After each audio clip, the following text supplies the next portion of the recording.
In this video, I'm going to address a very important question which many of my students and their parents ask me. They say, Ma'am, you ask us to practice English. You tell that language learning is a skill learning, and so you can improve your language by practicing. But how can we practice? We don't have anyone around us to practice with them. So, watch the video till the end. I'm going to show you a way in which you can practice speaking English anywhere, anytime, any place in the world, all alone, all by yourself. I know a number of people who have studied through English medium, who are very perfect in the grammar rules, who have scored very good marks in their English exam.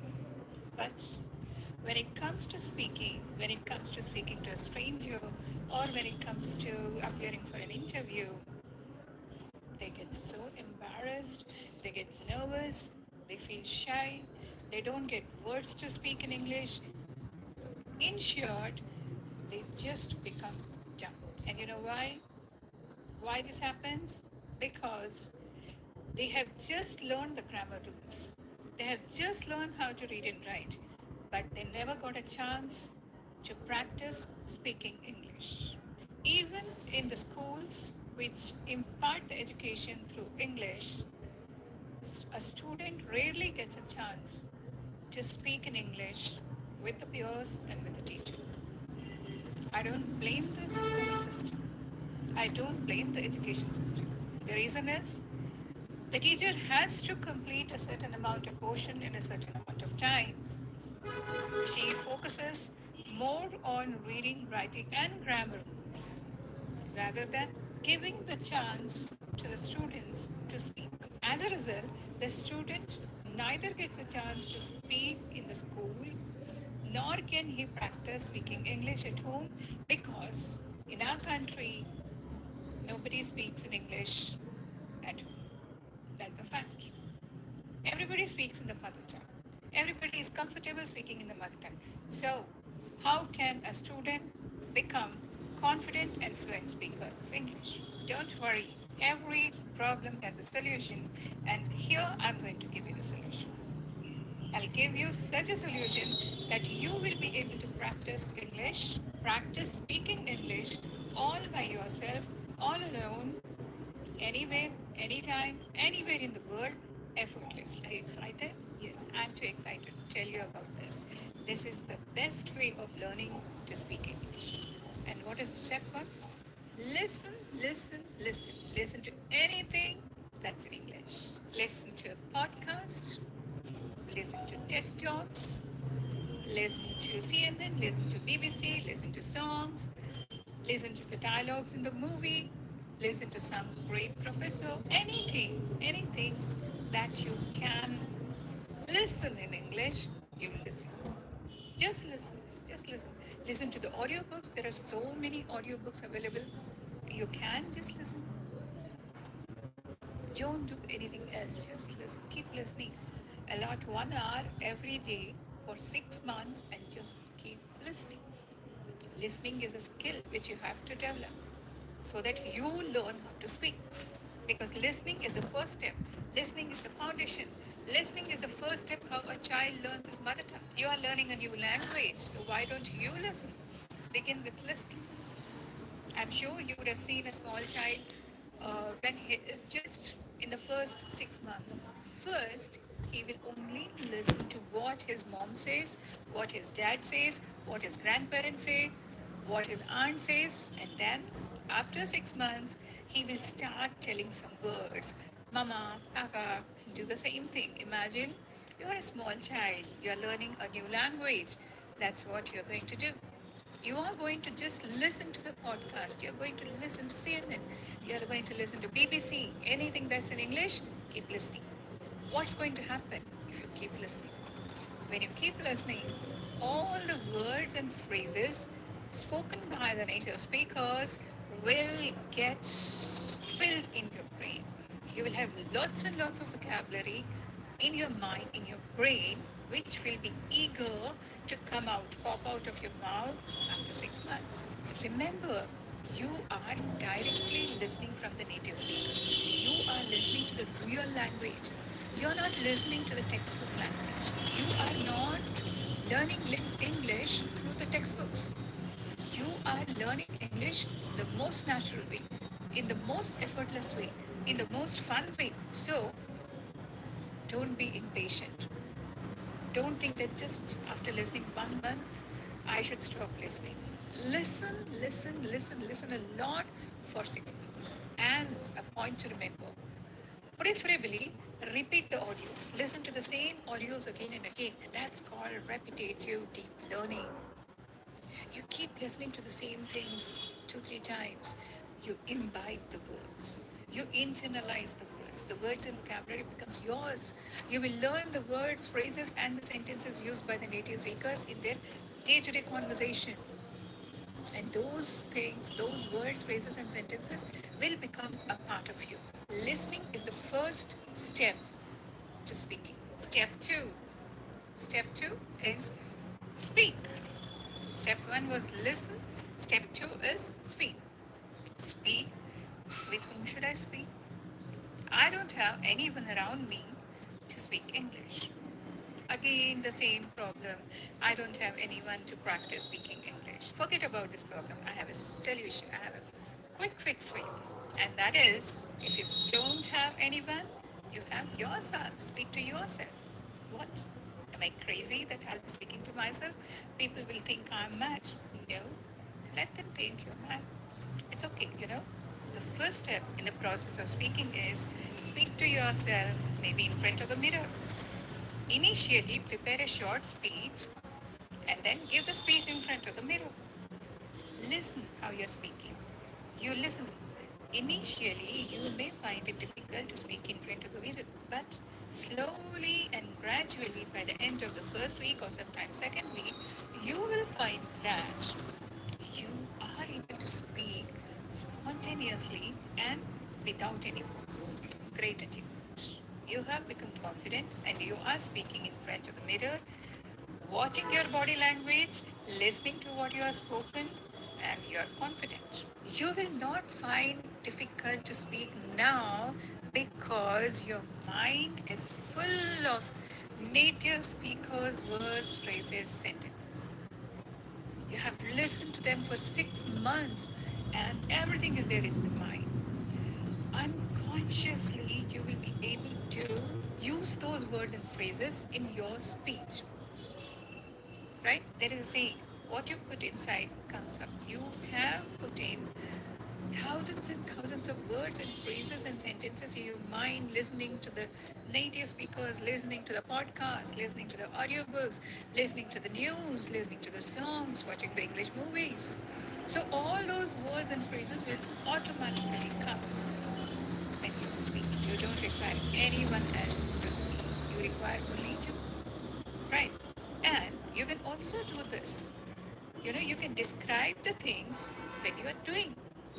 For example, you can just say, just now I finished my dinner and now I'm going for a walk. While returning, I'll meet my friend, then we'll talk for a while, and then I'll come back home and I'll complete my homework. Okay?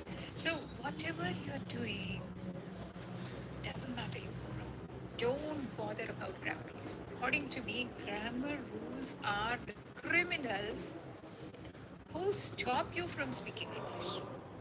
Because if you keep thinking about the grammar rules, you can't speak. Forget about grammar rules. You will learn them naturally. When you learnt your mother tongue, you never learned grammar rules at the beginning. Did you? Did you? No. Why should you learn grammar rules now when you're learning a new language? Don't learn. Forget it. Speak to yourself. Speak to yourself without bothering about the grammar rules. I tell you, you are not going to commit mistakes because that sentence pattern has entered your mind. For 6 months, you have listened to the correct English spoken by the native speakers. You know the correct structure of the sentences automatically. Okay? So the second step is speak to yourself. You don't need anyone to speak at this stage.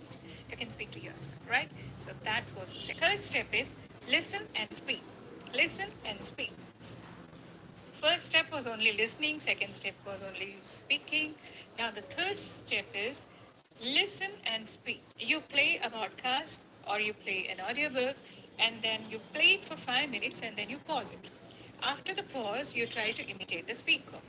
You try to imitate the pronunciation, you try to imitate the way he's speaking, you try to imitate exactly he is pronouncing the words and phrases so that you also speak in the same way as the speaker has done. This technique is the most popular technique, and this technique is called shadowing or imitating. I have discussed this technique in detail in my video. I have just posted the link above. You can click on it and watch the video. The shadowing technique is very useful in learning how to speak because you are trying to speak exactly the way the native speaker is speaking. You are imitating him. You can also do this. You watch a movie, you play it for 5 minutes, and then pause it. Then you try to deliver the dialogues like how the actors and actresses are doing. Exactly trying to copy, exactly trying to imitate their way of speaking. So indirectly, you are learning from the native speakers. You are not learning from the textbooks. You are not learning from the worksheets. You are not learning from made up false conversation, but you are learning from the real native speakers. So this shadowing technique is also very useful. Now comes the fourth step, and this is a very important step, and that is evaluation. What evaluation? Who will evaluate me? Nobody else, you yourself. Here, in this technique which I'm teaching you, everything is done by you. You are the teacher, you are the master, you are the evaluator, you are the learner, everything all in one. You have had the practice of listening for 6 months. You have practiced speaking to yourself for quite a long time. You have also followed the shadowing technique, like, listening and speaking, trying to imitate the actors, trying to imitate the speakers. Now it's time for you to evaluate so that you become very, very confident that yes, I can speak fluent English. Now, how can you do this? You can either go to an English professor and just talk to him, just chat with him, and see whether you are able to speak with more confidence than you used to speak before. Or another way is there are so many apps which you can use and communicate with the native speakers. Like the native speakers, they book a slot for you. During that time, they speak with you. So you can talk to the native speakers too if you want. If you find that you are able to understand what the native speaker is telling you and the native speaker is able to understand what you are saying, then you have won the game. You have become a confident and fluent speaker of English. Yay! This is the most efficient way of learning how to speak English fluently and confidently, and of course, effortlessly. You're not joining any institute, you're not joining any online classes, you are not joining any of the language schools. You're teaching yourself, and teaching yourself is the best way of learning. I hope you will follow this technique and be efficient speakers of English. Just, just to revise, there are 4 steps here. First, listen. Second, speak. Third, listen and speak. Fourth, evaluate. That's all for the video today. See you in the next video. Do consider subscribing to my channel if you are visiting my channel for the first time, because there are so many videos about how to learn to speak English. I'm sure you're going to enjoy them and you will find those videos useful. If you are finding these videos useful, share with your friends so that they also get benefited. hit the like button and press the bell icon so that you get an intimation whenever I publish a new video. Bye bye. See you soon in the next video. Hi, and welcome to my channel NK. Tell me, how many of you want to speak in English, but you don't speak in English because you're scared that you will make mistakes? You're scared that people will laugh at you. People will make fun of you if you make mistakes. Fearing that you will commit mistakes, you don't speak English. But you want to be a good speaker of English, you want to be a confident speaker of English. You want to learn English because you know that good communication skills in English will make your life better, will give you better job prospects. So everybody knows that learning to speak good English is a must. But it has its own problems. The first and foremost problem is you are scared that you will commit mistakes. Making mistakes is the fastest way of learning any language. If you don't make mistakes, you don't learn. You learn from your mistakes. Okay, you learn from your mistakes, but you should know what mistakes you are committing. Unless you know the mistakes you are committing, you cannot correct them. So, this video is especially for those people who want to speak in English but who are scared that they are committing mistakes. In this video, I am going to talk about 10 most common mistakes which the non-native speakers of English commit while they speak English. Now, non-native speakers of English, what does it mean? People whose mother tongue is English, they are the native speakers of English. And all of us whose mother tongue is not English, we are non-native speakers of English. We are learners of English. Let's talk about the first mistake. Confusion in the use of its and its with apostrophe s. Look at these two sentences and tell me which one is correct.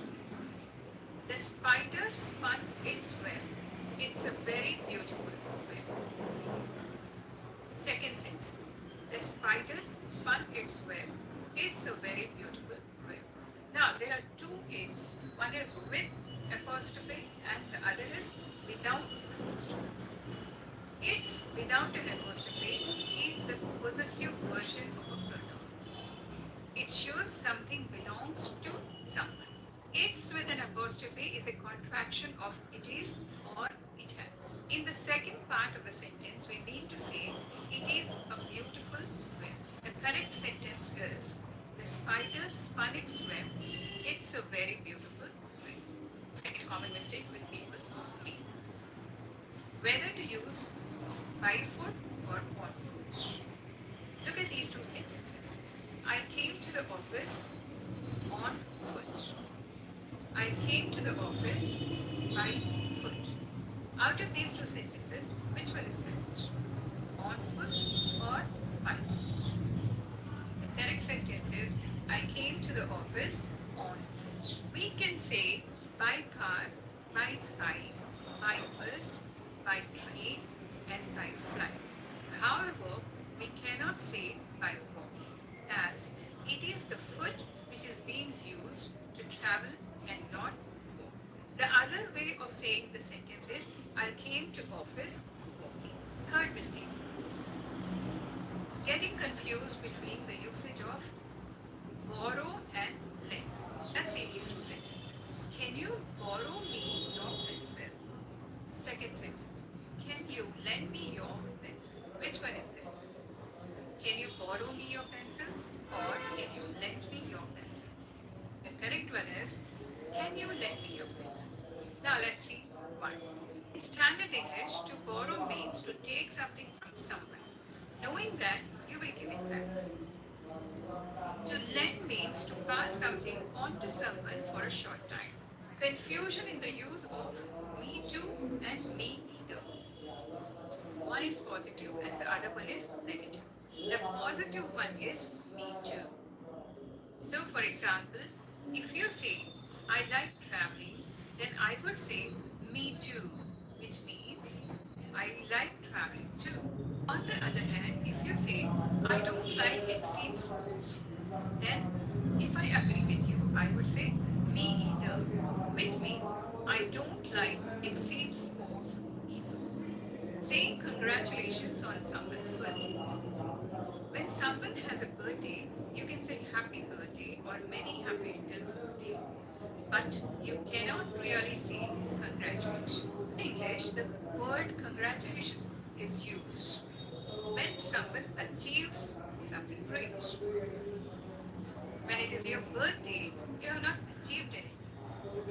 So, using congratulations or saying congratulations on someone's birthday is not acceptable. This mistake is because of our mother tongue influence. In Hindi, we wish the person Badhai ho. And so, congratulations is the direct translation of Badhai. Okay, so next time when you're wishing somebody on his birthday, don't say congratulations. You say happy birthday. Mixing up since and for. Look at these two sentences. I have been living here since 3 years. I have been living here for 3 years. Tell me which one is correct. The correct one is I have been living here for 3 years. We use since whenever there is a specific point of time. When there is a specific point of time, when we are referring to a specific point of time, we use since. But when we are using a period of time, then we use for. I have been teaching English since 1987. 1987 is the specific point of time, and that's the reason why we are using since. I have been living here for 3 years. 3 years is a period of time, it's not a specific point of time. So when there is period of time, we use for. When there is point of time, we use since. Sunday, yesterday, tomorrow, January 1950. These are all specific points of time. So whenever these words come in the sentence, we use since. 15 days, 2 months, 3 years, 10 years. These are all periods of time. So we use for. Using eat rather than take for medicine. I have a headache, so I ate painkillers. This sentence is wrong. We cannot use eat with medicine. The correct sentence would be I have a headache, I took some painkillers. We use the verb take for medicine, pills, tablets, vitamins, drugs, including illegal drugs. For eating and drinking, we say I had my lunch, I had my dinner, I want to have a glass of water. It's not advisable to say, I ate my lunch, I ate my dinner.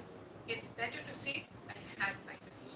Another common mistake which non native speakers make while speaking in English is using the definite article, when we are making general statements. The is a definite article. So only when we are talking about a definite thing, we have to use it. But when we are making general statements, we are not supposed to use the. For example, life is beautiful. This is the correct sentence. This is a general statement, and here we are not using the. If you use the life is beautiful, then it's wrong. Mixing up lose and lose. Lose and lose. Lose is a verb that means to be unable to find something or someone. To fail to win a game or a contest. Loose is an adjective that means not tightly fastened or attached or held, like loose clothing or a loose tube. I don't want to lose the game. His dress is very loose. Now mark it, their pronunciation too is different. Loose is pronounced as loose. Loose. The ending sound is so. Loose is pronounced as loose. The ending sound is so. Using the past tense twice in a sentence. This is a very common mistake. I did not went to the office yesterday. Did not went. Did not is already past tense. So after the past tense, we should not use one more past tense. We should use present tense. So look at these sentences. I did not went to the office yesterday. I did not go to the office yesterday. Which one is the correct one? The second one.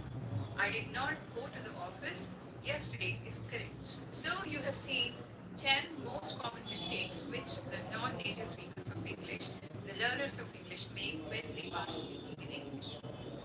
Now you are aware of these mistakes, so try you don't make these mistakes while you are speaking English. And the best way to avoid making these mistakes is note down all of them, keep looking at them, learn them, and use them. Hopefully, you found this video useful. The like button. If you are visiting my channel for the first time, do subscribe to my channel and help your friends speak better English, good English by sharing this video. Bye bye. See you soon in the next video.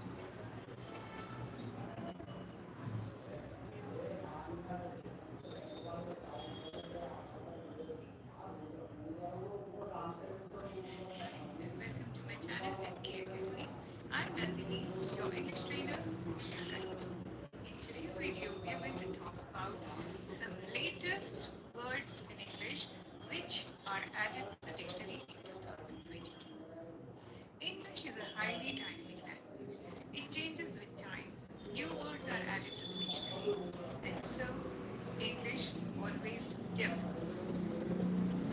Now, the point about the here is what's the criteria in deciding which word should be added to the dictionary? It so happens that a group of people start using certain words over a period of time. And when those words are used by many more people, then such words make an entry into the dictionary. For example, during pandemic, some new words emerged, like in-person, virtual meetings, online meeting, offline meeting, etc. So those words were being used by so many people all around the world, and many words have entered the dictionaries. Today we are going to discuss some more words which were added in the dictionary. Let's begin. The first word is dumb phone. Now, what is dumb phone? It is exactly opposite of smartphone. It has basic features. It doesn't have any smart feature in it. You can only make a call or receive a call and send some basic messages.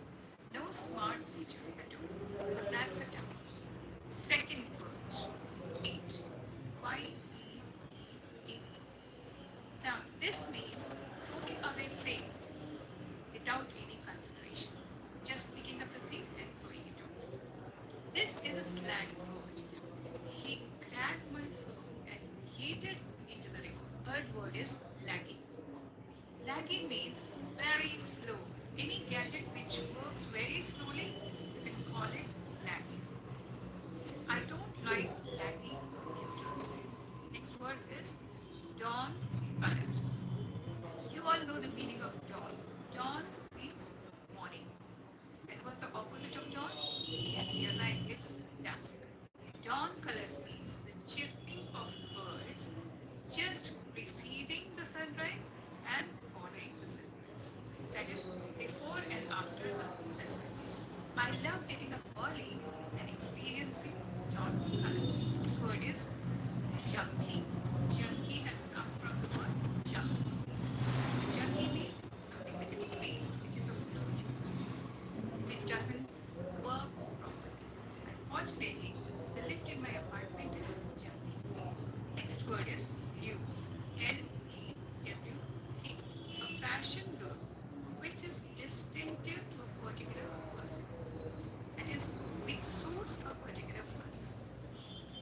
And if you try to imitate that person, probably that look may not be good on you. My dress in the form was lewd. Next word, cringe. Cringe means something awkward, something embarrassing. This word is very commonly used by the youngsters nowadays. Case, your sister is in a party, late night, and you give her a call and ask her, when are you returning? She gets embarrassed. And then she might tell you, oh, don't be a cringe. Oh, it is so cringe. Adorable. This word is a blend of two words. One is adorable and the other is dark. Adorable is lovable, dark is awkward. Adorable, something which is very awkward but in an endearing way. My friend's glasses are adorable. Move on to the next word, and that is finfluencer. This is again a blend of two words. One is finance, the other is influencer. My brother is a TikTok finfluencer. In his videos, he talks about finances. Next word is nomophobia. Somehow I like this word. This has come from no mobile phones. Now, fear or worry at the idea of not having your mobile phone or not getting a network or not having a fully charged phone. That is called nomophobia. Many people suffering from nomophobia never switch off their cell phones. This word is fitspiration. Again, this is a blend of two words, fitness and inspiration. A person or a thing that keeps a person inspired to be in good health. That is fitspiration. You look at that person or you watch that video and you get motivated or inspired to be fit and healthy. That is fitspiration. The YouTube videos of this model are a perfect fitspiration for anyone who wants to be in a good shape. But is stand. Again, this is a blend of two words. One is stalker and the second is fan. The fan, obsessive stalker of a celebrity.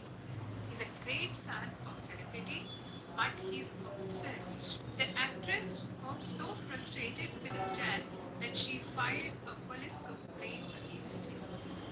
Next one, Galentine Day.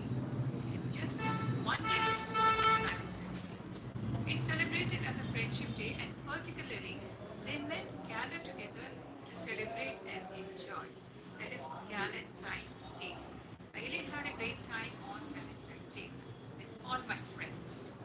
Perma crisis. Perma crisis is an extended period of insecurity and crisis after an extended period of catastrophic events. Pandemic was a catastrophic event. After the pandemic too, things have not settled down, things have not become normal. There is crisis in every field, in the field of jobs, in the field of education, in the field of health services, in the field of finances. Things have not yet settled down. So this is called Burma crisis. And this word has been declared as Collins Word of the Year 2022. White shift. A significant change in the prevailing cultural atmosphere or trends. It means a person's emotional state. Shift. Shift means a change. White shift. It means a change in the emotional state of people. After the pandemic, we find a wide shift in people's attitudes. That's all for today. These are some of the words which were added to the dictionary in 2022. And so, make use of them and be ready for 2023. Develop your English by using these latest words and impress the people around you.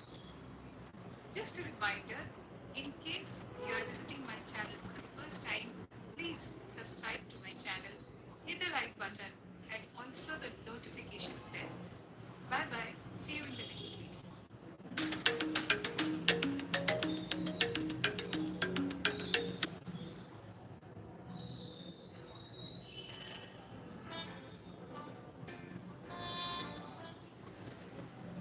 Hello and welcome to my channel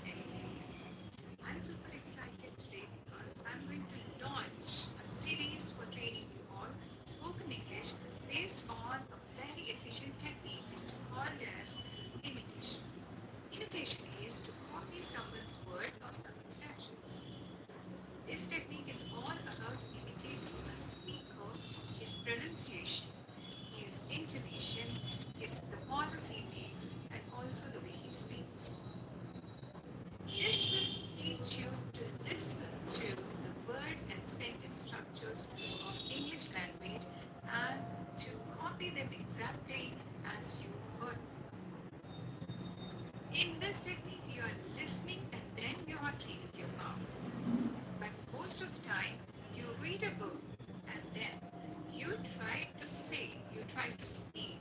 But in such cases, you are not sure about the correct pronunciation of those words. But here, when you are listening directly to the speaker and imitating him, you are very sure about the pronunciation of the words and the intonation.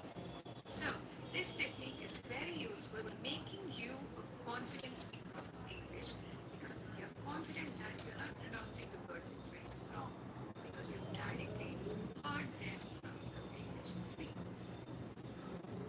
Now, this technique has got three steps.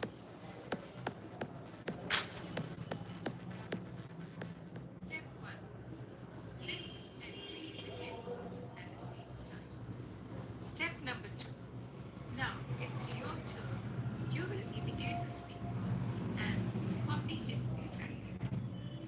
In this step, when the speaker speaks, you will listen very carefully. The text will be on the screen. After each sentence the speaker says, there will be a pause. And this is where you need to imitate the speaker exactly. You can practice this step as many times as you want before moving on to the next step till you become confident. Step 3. In this step, you will shadow the speaker. This is going to be a bigger challenge for you because you are going to say along with the speaker. You are going to listen and speak at the same time. Your effort should be to be as close to his pronunciation as possible. Let's begin. I wake up at 6 o'clock. I get up at 6:50.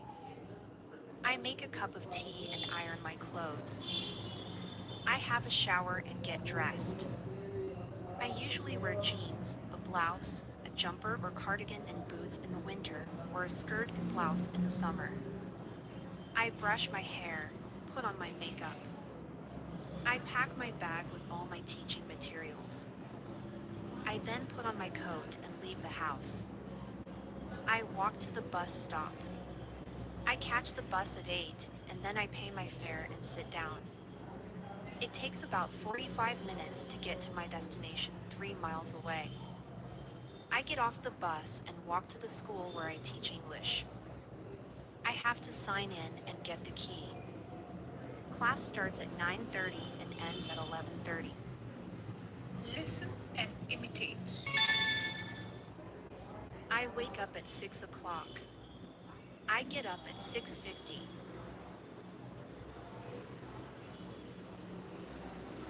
I make a cup of tea and iron my clothes. I have a shower and get dressed.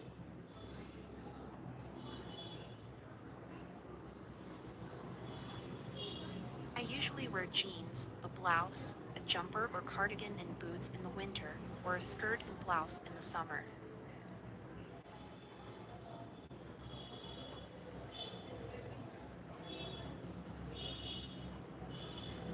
I brush my hair, put on my makeup.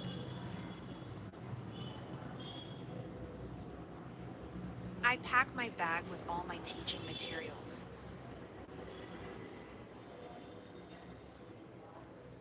I then put on my coat and leave the house.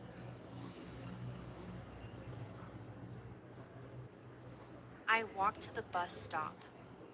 I catch the bus at 8 and then I pay my fare and sit down.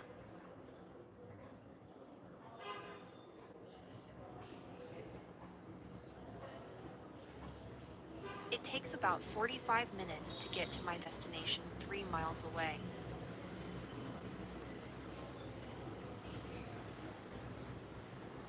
I get off the bus and walk to the school where I teach English.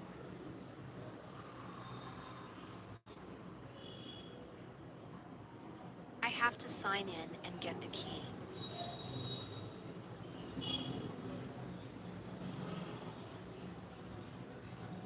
Class starts at 9:30 and ends at 11:30.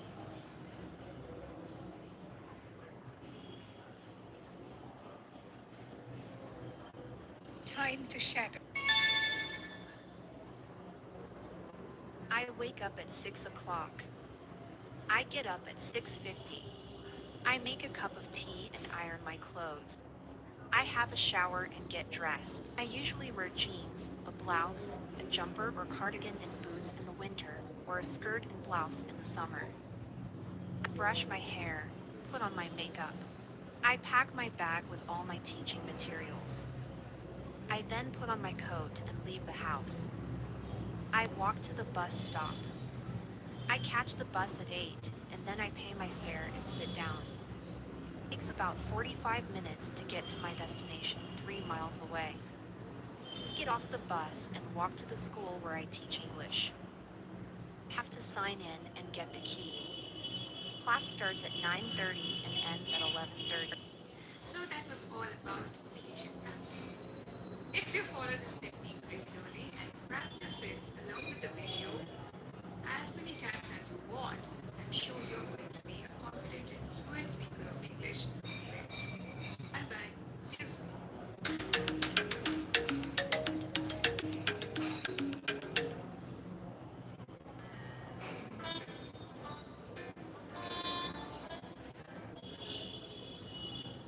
Hi, welcome to my channel NK Academy. This is the second video in the series of training you all in spoken English based on the technique imitation. I hope you remember all the 3 steps which you have to follow using this technique. Just a reminder.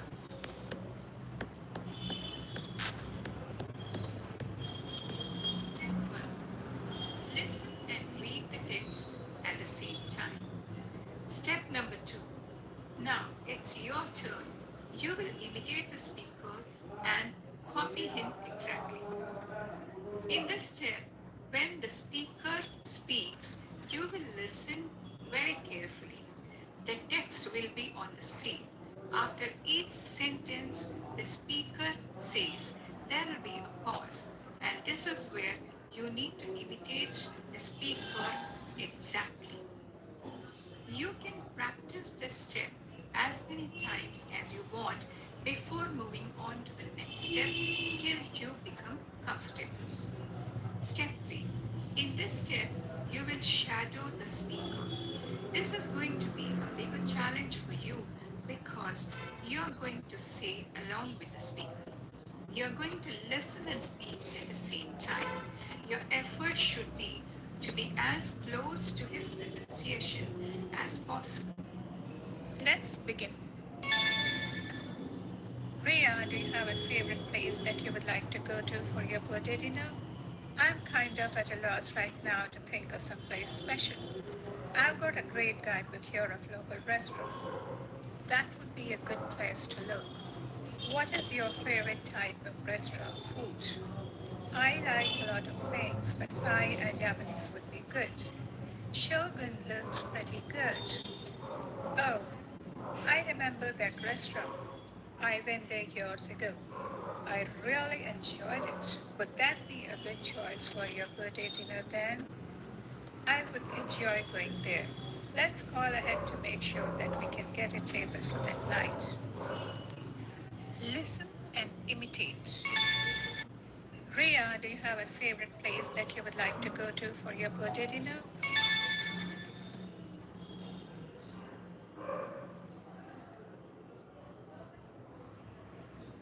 I'm kind of at a loss right now to think of some place special.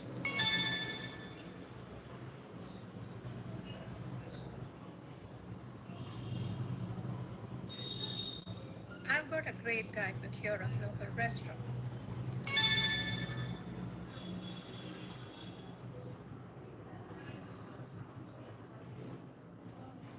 That would be a good place to look.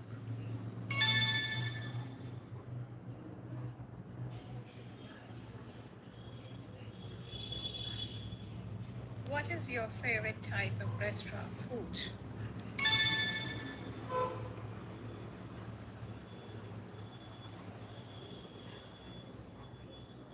I like a lot of things, but Thai and Japanese would be good.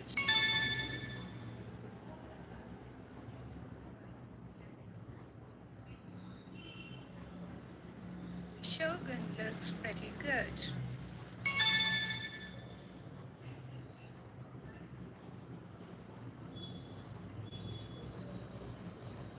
Oh, I remember that restaurant. I went there years ago. I really enjoyed it.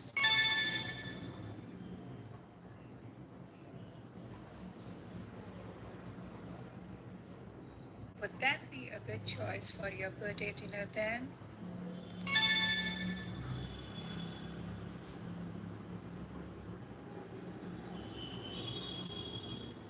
I would enjoy going there. Let's call ahead to make sure that we can get a table for that night.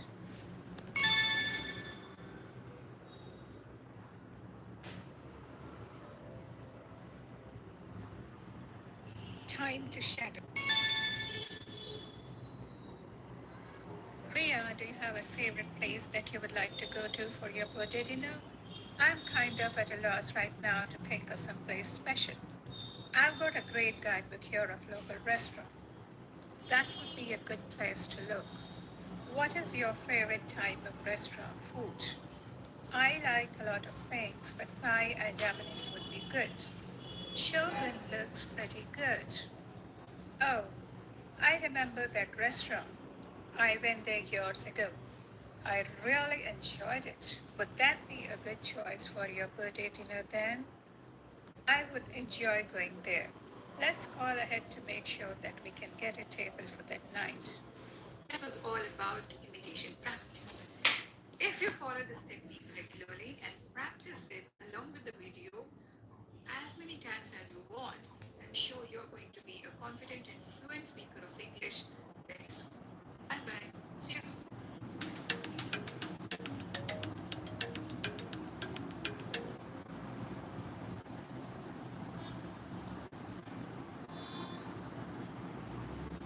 Hello and welcome to my channel NK Academy.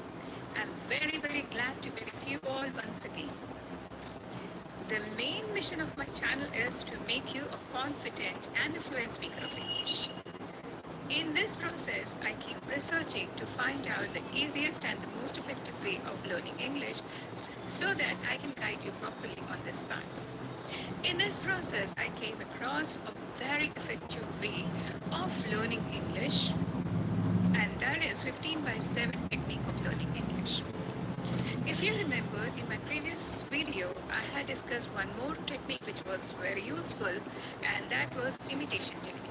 Most of my subscribers, they found the technique very useful. So now, this technique too, which is called as 15 by 7 technique for learning English, is also very effective. So in this video today, you're going to learn this technique, which you will find very useful. And I'm sure if you follow this technique, you are going to be a very confident and a fluent speaker of English very soon. I can't promise that within a month or within 2 months or within 3 months, you will become the most confident speaker of English, but I can assure you, you will improve your language definitely. If you are at this level, you will definitely reach this level. If you are at this level, your level will increase to this. So follow this technique and then see the change in you. 15 by 7. Here 15 stands for minutes, 15 minutes, and 7 stands for 7 days a week. And in the context of learning English, this means you take out 15 minutes from your daily schedule every day of the week and utilize these 15 minutes to learn English. So, 15 minutes are exclusively for learning English every day, 7 days a week. Now, some of you may tell, our schedule is very tight. I can 15 minutes from my daily schedule and allot it to learning English. And that too every day. If you say this, then I must say, maybe you're not very passionate about learning English. But if you're watching this video, it means it is evident that you want to learn English. So, let me help you and show how you can take out 15 minutes every day in spite of your busy schedule for learning English. So, here are some of the ways you can spare 15 minutes for learning English. Ways you can use the time to learn English every day for 15 minutes. For example, while you are driving, or when you're walking to the bus stop, or when you're cooking, or when you're doing laundry, or when you're doing your daily chores. Whatever you're doing, you can simultaneously utilize the time to learn English. That's the magic of this method. You don't have to keep separately 15 minutes for learning English, but you can simultaneously learn it while doing these activities. For example, you are taking the dog for a walk. Utilize that time for learning English. I'm going to show you how you're going to utilize. Right? So, there is a saying, where there is a will, there is a way. So, if you want to learn English, you will find time. And that too, you don't have to find it separately. It's not that 15 minutes are exclusive for learning English. It's not like that. You're doing some work. Along with that, you are learning English. Now, your question is, how can we do that? So, here I am to tell you how you can do this. For example, you are walking to the bus stop, or you are driving your car going to the office. So, one thing you can do is you can listen to the podcast or audiobooks. There are plenty of blogs, there are plenty of apps using which you can listen to the podcasts. Some great options to listen to the podcasts are ESL Podcast, Effortless English, Fluent U, or Preply.com. All these websites and all these apps, they have wonderful podcasts on English language learning. At the same time, we have lots of audiobooks available on Audible. Audible is an app and there are plenty of books on Audible. You need to get a membership, and after that, you can listen to any number of books you want. There are books on self-development, there are books by fiction, there are books about science, there are books about astronomy. Any topic you like, you can listen to the audiobooks. For this, you need not sit separately in a room and then listen. You just put in your earphones while driving the car or while just walking to the bus stop and keep listening to this podcast or audiobooks. That way, you are getting immersed in English language. When you keep listening to the language, you start acquiring that language. Language cannot be taught. Language has to be caught. So that's what you are going to do while you listen to the podcast or while you listen to the audiobooks. This is one way you can get exposed to English language. For this, you need not have a separate time allotted. You can do you can do this while doing any other activity. You can be cooking, and at the same time, you can listen to the audiobooks and the podcast. Second thing, which is very interesting and which is very entertaining, which you can do is listening to the music. Music is the language of the soul. Every human soul enjoys music. And I must say, most of the learners of English, they listen to the English songs.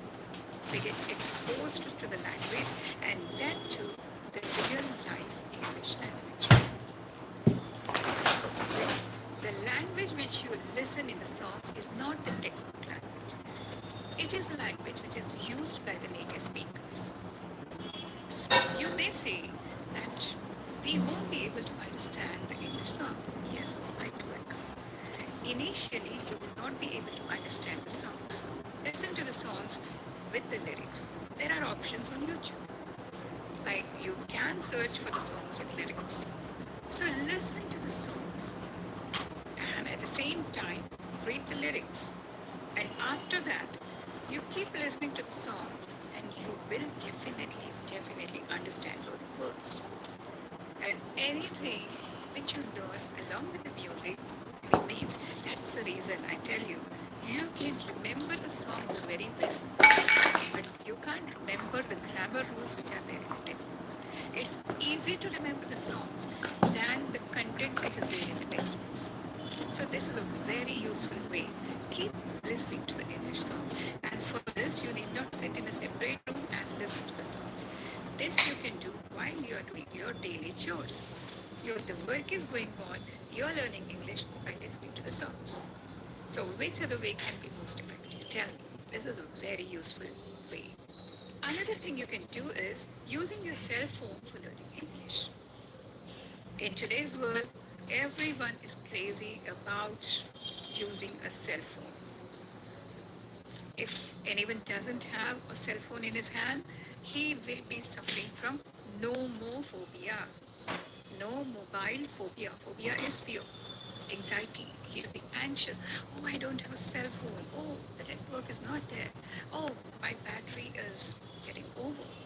So everyone has a cell phone. Everyone uses a cell phone. They keep scrolling down FB, Insta, or Twitter. So why not utilize your cell phone to learn English? Again, this can be done doing anything. You are traveling in the bus, or you're waiting for your friend in a restaurant, or you have gone to a doctor's office and you are waiting for your turn. That time can be utilized for learning English using your cell phone. Now I'll tell you how. Nowadays, there are multiple apps which can teach you English. Common ones are Duolingo, Preply, and K, FluentU, or there is one more which is called as Hello English. So download these apps. Most of them are free. There are many more. You can just find them in Google Play Store or iTunes. Search it, download it on your phone, and they give good practice to you for speaking or listening or even reading and writing. So download the apps, and whenever you're waiting somewhere, you can learn from those apps. You need not depend on a tutor or any institute to go there and learn. You can just sit anywhere and learn using the apps, using your cell phone. So this is also one very useful way of learning English. The next thing that you can do is watching English movies on TV series. Netflix is the best resource. You can download Netflix on your phone, on your iPad, or on Mac, or on your desktop, and then you can watch the movie. Watching the movie is one more efficient way of learning English because the native speakers enter your house. What is meaning? Like when you're watching the English movies, the actors and actresses who are there in the movie are the native speakers of English. By listening to them, you learn the real life phrases, real life idioms, real life words, real life sentence structures, and not only that, their expressions, their intonation, their pronunciation, which you cannot learn if you go to an institute. Learning English in institute will be different from learning the English from the movies. Because through the movies you will learn real life English. And in the institute you will learn textbook English. Yeah, I understand when you start watching English movies, you may not be able to understand each and every dialogue. Or for that matter, you may not be able to understand a single word initially. Don't worry, take the help of the subtitles. Watch the movie using the subtitles. Keep watching, and after some days, you will be able to watch the movie and understand the dialogues without using the subtitles. Okay, so what we can do is we can allot each day for each activity. For example, Monday, you can listen to the podcasts or audiobooks. Tuesday, you can listen to the English songs. Wednesday, you can use the apps which are there in your cell phone. Like using the cell phone, you can learn English for 15 minutes. Thursday, you can watch the English movies or the sitcoms on Netflix or any other channel or any other web series. Remember that you stop after watching 15 minutes. Okay, so that was about Thursday. Now, Friday is the most important day for you. Why? Because on Friday, just try to glance through all the vocabulary, all the phrases, all the idioms, all the sentence structures, which I'm sure you would have noted down in a notebook. I have forgotten to tell you initially, but maintain a separate book for this. Whatever you learn, listening to the podcast or listening to the song or watching the movie or using the apps, make a note of them in a notebook. New words, new vocabulary, new phrases, new idioms which you came across. Note it down in the text. Note it down in the notebook.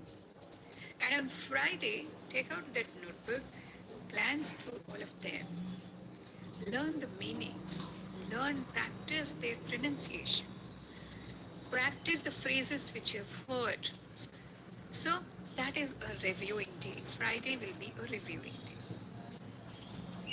Saturday and Sunday, practice English.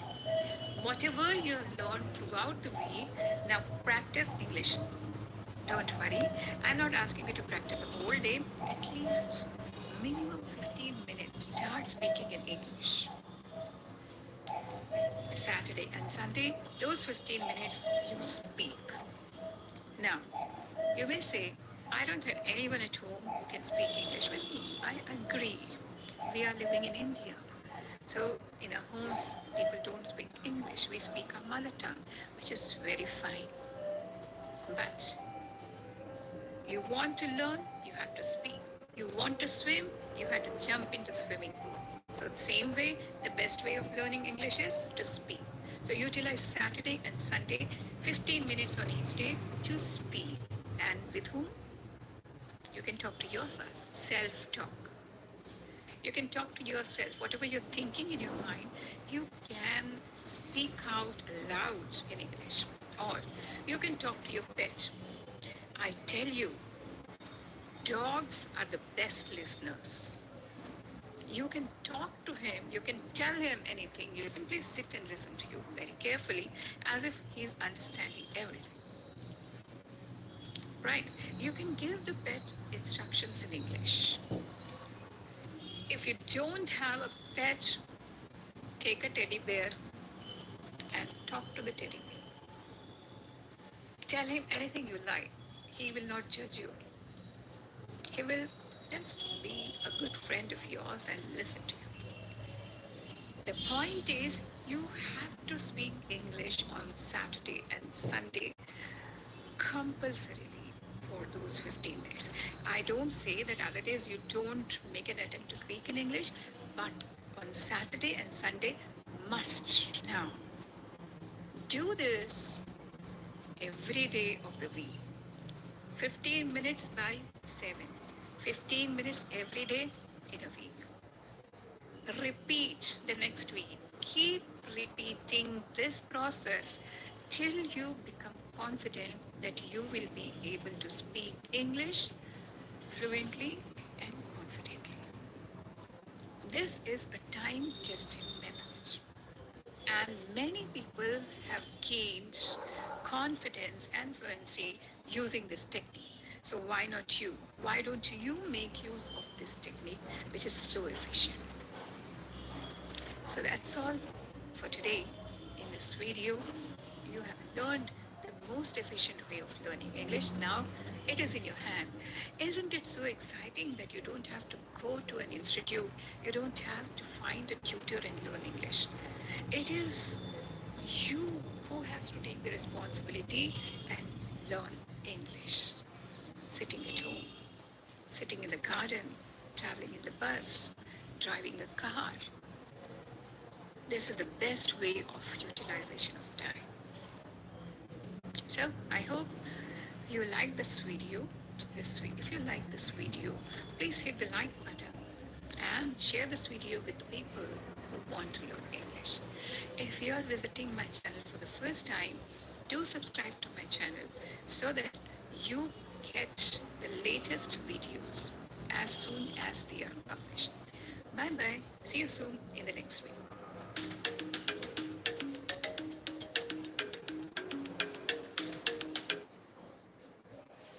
Hey, Hi. so can you make a website using Python in 15 minutes? In 15 minutes? Impossible. It is possible. And how is that? So by using AI with Python, I can write my code using AI and debug in minutes. It saves 95% of my time when coding a website, visualizing and analyzing large sets of data, and makes me stand out of the crowd. Wow, that's nice. So, where did you learn all this? In 30-day Python using AI Bootcamp from AI for Techies, you can learn to use AI with Python to automate all your coding and scripting while writing bug-free code. And the best part, it costs only rupees 199. That sounds like a great deal, yeah. Where can I sign up? So, just click the link below. And you, what are you waiting for? Sign up right now.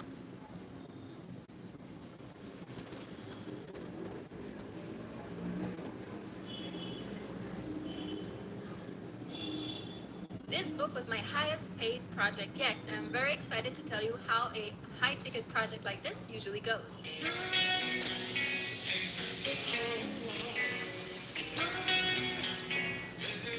Hello everyone! Welcome to Art Business with Ness. I'm Ness and I'm a professional children's book illustrator. In this video, I'm going to walk you through my whole process for illustrating this children's books right here. It's called Do Not Give Up. It was written by Rose Rossner and published by Source Book this year in 2021. This book was actually my highest paid project yet, so I'm very excited to tell you how it went and how do high ticket projects like this usually go. This particular project came to me through my agent, Astound Us. However, don't let that discourage you because it is very possible to query publishers and get contracts such as this by yourself. You don't need an agent to do it. So on this project, after we signed the contract, my agent introduced me to the art director and then kind of faded into the background, letting us start a conversation and get started doing our thing. I've illustrated 7 books so far, so I have my little process pretty much figured out. However, every single book is a little bit different, so this process has to be adjusted every time. So let's jump right into how I illustrated this book. Are you ready? Right before we get into it, if you like this sort of illustration advice and would like to see more like this, then make sure to subscribe to this channel and hit the little bell. The bell sends you a notification every time that I upload a new video, and this way you're sure that you won't miss any of the advice. So let's get started. Step number 1, visual research. Usually, my first step in the creation of a book is character design. However, in this case, it went a little bit different because each page has a whole different character. The concept of this book is different puns revolving around food, and each page has a different food character. Melons, peanuts, peaches, etc.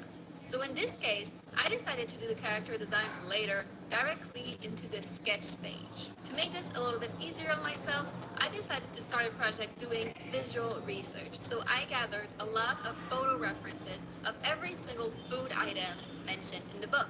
And this extra preparation really helped me out later. Step number 2, thumbnails.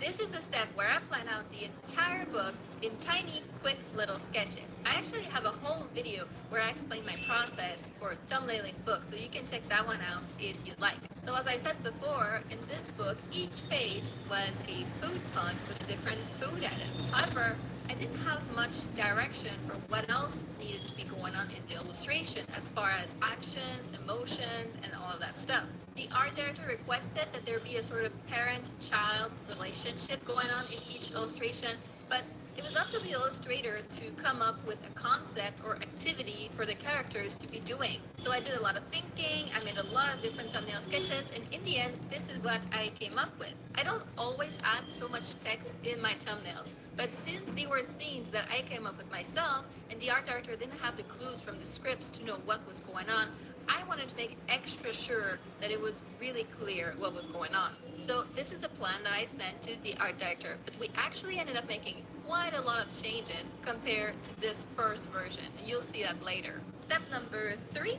cover sketches. The cover is a little bit of a weird part of the process. It's not really part of the story, but it's definitely part of the book. And on every different project, they want you to do the cover in a different place. Sometimes they want you to do it in the beginning before everything else. Sometimes they want you to do it at the end or anywhere in the middle. This time, they wanted me to develop the cover concept the same time as the rest of the illustrations for the book. And personally, I really loved that. This really made sense to me to develop these things at the same time. As we developed the look of the book, the pages and the cover got adjusted at the same time. So these are the cover concepts that I ended up sending them.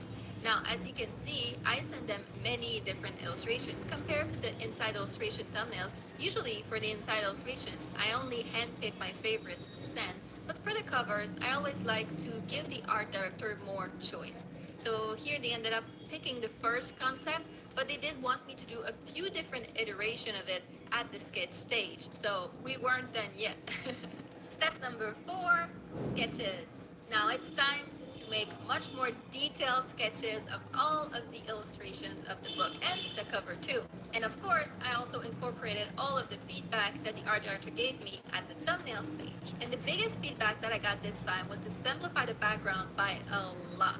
I had planned for little environments for each illustration, as you can see here, but the art director was envisioning a much more minimalistic approach. So she requested that I remove most of the backgrounds. The concepts themselves didn't really change a lot except for 2 pages. As you can see here, the peanut page was changed from a talent show concept to a hula hooping, and the soup page was changed from a picnic to a slide.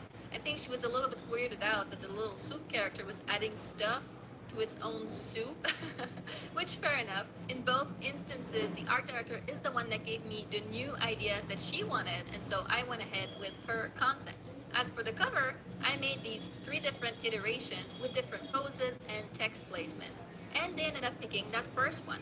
But they also asked if I wanted to do some hand lettering for this cover for the final version. And I was surprised because up to this point, I always let the book designer take care of all the text, interior, and on the cover. But I was curious to try it out, so I told them that I would try my hand on it.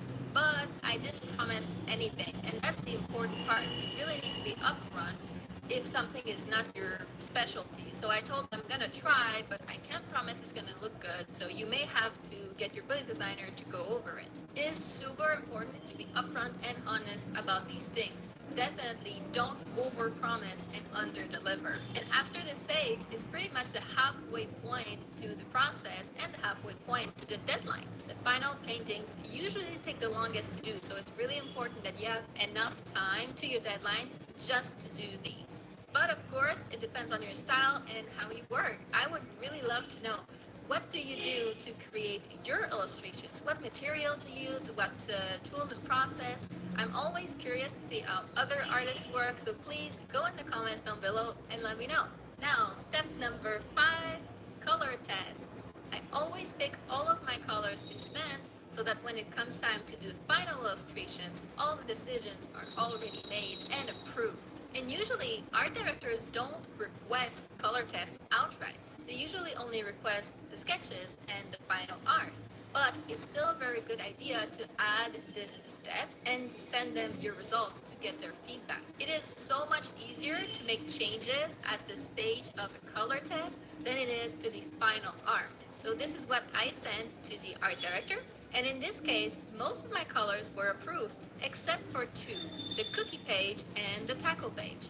They requested pretty significant color overhauls for these, and I will show you at the next stage what it ended up looking like after the changes. I also had a little surprise at this stage. The art director requested a concept change for the P page. And usually, after the thumbnails are approved by the art director, the concepts are set in stone and will not change anymore. But she had a change of heart and requested a piece in a pod sort of concept instead.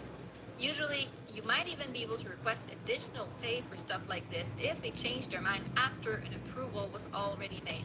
However, in this case, since the illustrations are so simple and the project was so well paid too, I was more than happy to do it. I figured that's why they have a big budget like this. It's for the freedom of being able to get it just right. I also did these color tests for the cover. As it turns out, this was far from over for the cover because they didn't really like any of those color tests, unfortunately. They found them to be a bit too pastel and a bit bland, and we ended up doing many more iterations at the next stage before we finally decided on the final cover. Step number 6, test page. This is basically one final illustration that I do first and get approved before I do the whole book. This here is the first page that I send them. Now, I don't always do this step, especially when the publisher has hired me specifically for my style. They already know what they're gonna get. But in this case, the art director seemed really unsure when I described my process of using vector and adding watercolor textures on top of it. She really wasn't sold on the idea, and I figured it was best to make sure that she was on board with it before I did the whole book like this. If they wanted a different kind of rendering, I definitely wanted to know before I did all of the work. So I sent them this, and thankfully they loved it. So we were able to move immediately to the next step. Step number 7, interior colors. So now it was time to do all the rest of the book. As I explained before briefly, with my technique, I trace over the shapes of my sketches with the vector tool. Then I add some hand-drawn lines and details on top of that. And finally, I did the shading with texture brushes. Voila, here is the final image. So compared to the color test, the cookie page ended up with a purple background instead after the requested changes, and the tackle page ended up with a blue background. Since the backgrounds were so simple, these pages was actually really quick to make, and they were approved very quickly too. So this part of the process actually turned out to be really, really smooth. And finally, step number 8, cover final. After the approval of the interior colors, all that was left to do was to sit down and really figure out and nail down that cover